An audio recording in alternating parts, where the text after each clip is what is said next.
Hello and welcome to my bedroom. Yes, I am still at home.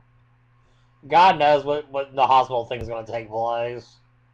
Didn't hear from anybody today. So, who knows? This is the one thing that really, really ticks me off is this hurry up, hurry up, hurry up. Never mind. You know, people get so anxious about doing things, and then it's just like, whatever. So, I'm getting used to it that I don't necessarily count on what anybody says as far as the whole medical thing goes anymore. Um, so one day you'll come on and I'll be blogging from a hospital bed. But hopefully that'll be this week, I hope. I mean, the sooner I go in, the sooner I'll get into physical therapy, the sooner I'll get back on my feet. And if it means I spend Christmas in the hospital, so be it. I'm just sick and tired of this. Um, I just need to get things rolling once again. But that's all I'm going to talk about that because I'm tired of the whole medical crap myself. But one of the things I wanted to talk about was I watch a lot of the other YouTube channels, such as a Gay Collab and a Gay a Day, and there's like one or two others, where it's basically mostly younger, gay guys. These are guys like I'm guessing between 18 and early mid 20s. All very intelligent, seem very sweet, but very, I don't want to say gay ignorant, but they just don't have any, it just doesn't seem like they have any gay history since. Like for one of the groups this past week, their theme was gay cinema. And basically their overall knowledge was, well, I've never watched any. Or they've only watched a couple really bad movies. And of course the Brokeback Mountain, which, I myself not a huge fan of. I think there's a lot better gay movies out there than Brokeback. Not that I thought it was an awful movie. I just didn't think it was the be all and end all that the publicitors and press people tried to make it out to be. But I mean, but listening to some of these guys, I mean, they just don't seem to have that sense. It's not just them. It's like this, I think, in general. Like when you're reading like The Advocate or Out magazine, which most people, 25 and under, have never even picked up a copy of. But I mean, most gay guys, they're not even going to the gay clubs anymore. They're just not into it. And same way with gay movies or, anything like gay related or rainbow flaggish, as one of them put it. He just sort of ignores. I can remember when I was in high school or right out of high school, just the thought that a gay person was going to be on TV was like a big, ooh. I remember there was a made-for-TV movie, and I can't think of the name of it right this second. But I remember for months before the network aired it, it was like this big, ooh. Sponsors were pulling out, and there was groups protesting it, and it didn't show anything outrageous. It didn't show like any kind of, it was just basically a son coming out to his parents. And it was a big ordeal. I mean, it was like, of course, I watched it in my bedroom underneath the blankets and in secrecy, but I mean, but still it was on. I mean, when 30 something, that was a TV show, showed the first two guys kind of sort of in bed. I mean, they were in bed together, but there was like, I think there was like a pillow between them, and one was kind of wrapped up separately in a sheet, and they had this big kiss. Where, I mean, it was like, it was nothing at all. But oh my God, that was such a huge, huge big deal. I mean, protests, witches being burnt.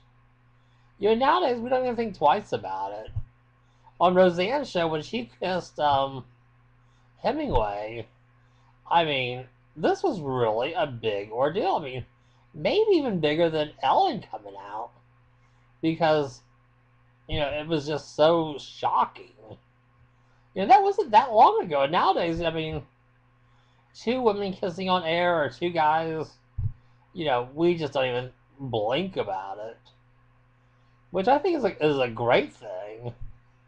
But because we've become so used to seeing it in day-to-day life, things like the gay neighborhoods or the gay villages or the gay ghettos or whatever you want to call them are starting to fade away also, which I don't think is a good thing. I mean, I hope the bigger cities always have the gay neighborhoods. Like here in Houston, we have the Montrose.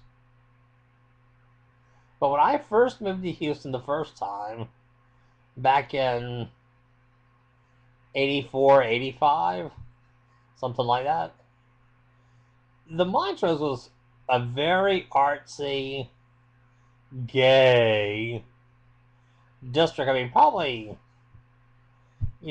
6 out of 10 businesses were, gay owned and operated, and now I'd say it's like 3 out of 10, if that many.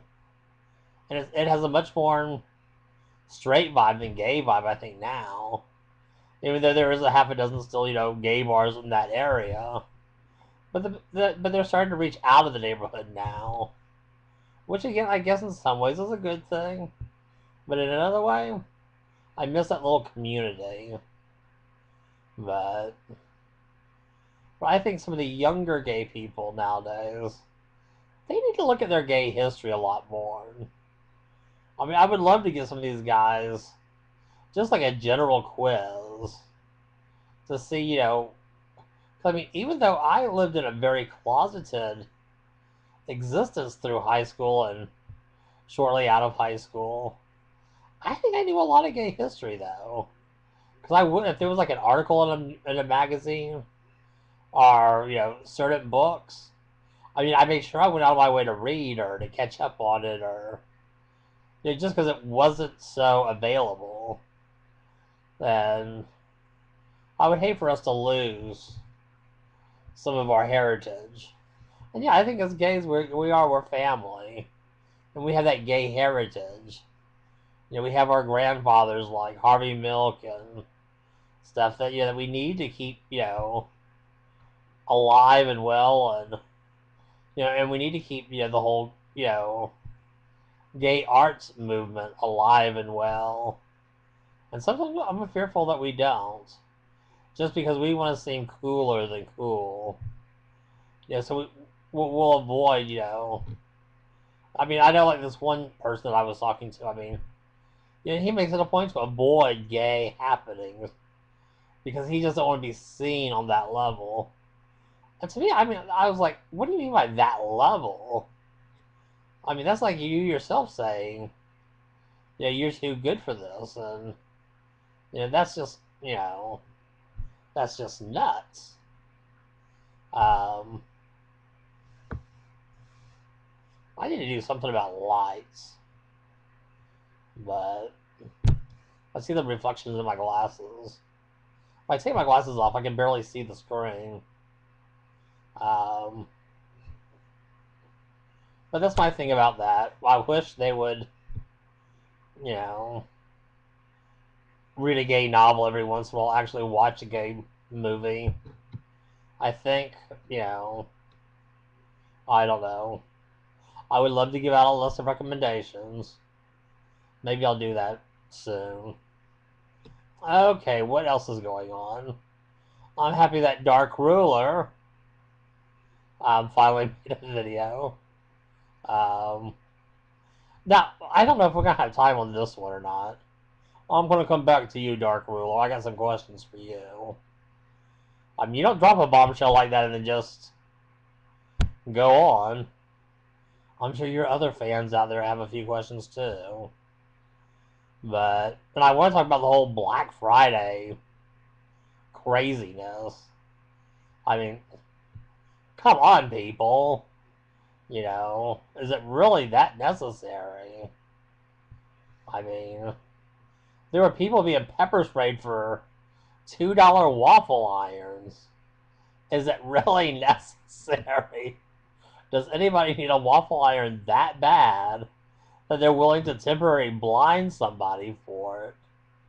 I mean, I can understand a $10 52-inch TV set, but let's get our priorities straight. Nobody should be pepper sprayed over a waffle iron.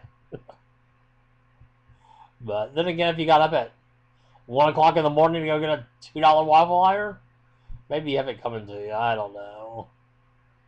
But I am going to sign this one off, and I am going to do another one in about 2 seconds. Well, actually about 20 minutes. It takes that long to, do the whole re-download thing, which I'm really starting to hate. But let me let this one go so I can talk to Dark Ruler 30, and I will be back soon.